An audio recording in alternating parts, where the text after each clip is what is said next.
I was joking with you before we started the interview that when I was running for president, I told the American people I would come clean about Area 51 and whatever the government knew about extraterrestrials.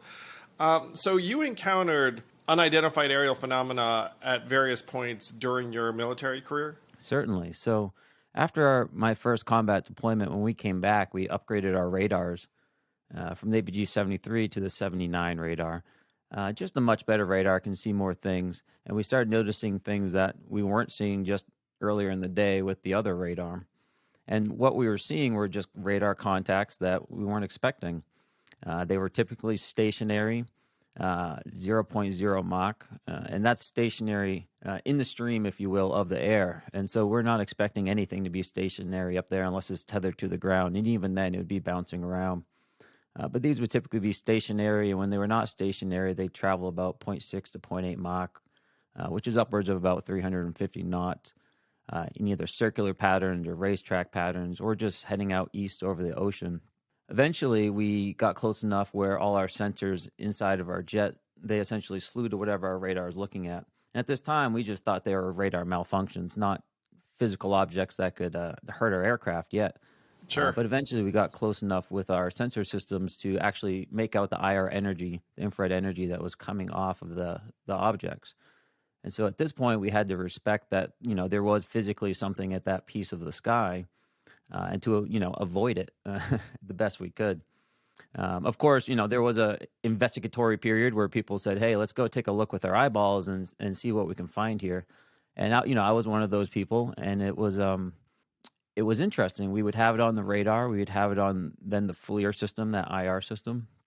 And all that's getting pumped into our visor and tracked to our eyeballs and telling us exactly where to look. And we do this type of merging exercise quite often where we fly up to something and we assess its characteristics, its weapons loadout, and we begin a dogfight with it. In this case, we would come up to that merge and all our sensors would show us where to look, but then we couldn't see the objects. We turned back around and they would still be there on the radar and on the FLIR. And that was kind of status quo for a while until we almost hit one of the objects at the entrance to our working areas. 2 aircraft from my squadron were entering the working areas side by side. And at a very particular altitude and GPS location is where we enter those working areas. And one of these objects went right between the 2 aircraft. And the lead aircraft was able to actually gain tally of it, and he described it as a black cube inside of a clear sphere, about 5 to 15 feet in diameter. When you say gain tally of it, he actually saw it with his own eyes? Correct, with his own eyeballs. And to my knowledge, that was the first time we had seen one of these objects with our own eyes. There's a black cube within a clear sphere.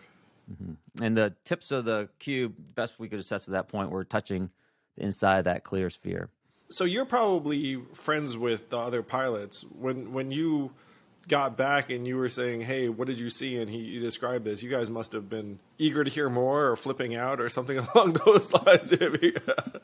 We were moving along a progression, right? We went from radar errors to something physical, but not knowing what they were. But when we saw it physically like that, our first thought, we were never all about UFOs or UAPs as they're called now. That really never entered into our conscience other than something to laugh at.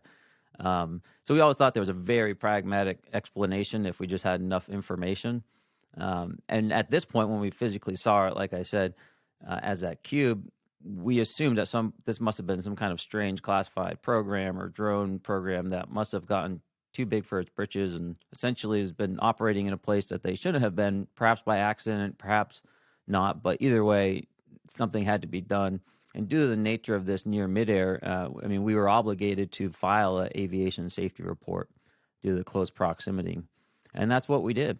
We started filing them within the aviation safety hazard reporting system.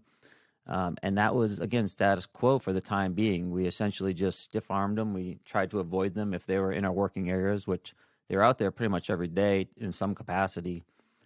We would just, flex to a different area and do our best to avoid them.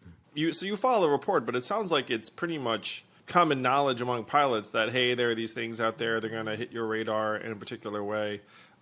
They seem like actual objects. Like if you get close, your instruments all start saying, hey, the thing's there, and you want to try and avoid them because if you hit one, no one knows what happens. We would assume it would be, I mean, catastrophic to the aircraft. I mean, based off of what we were seeing, there's no question in our mind that, you know, this would result in the loss of aircraft. Like if we hit anything of that size out there.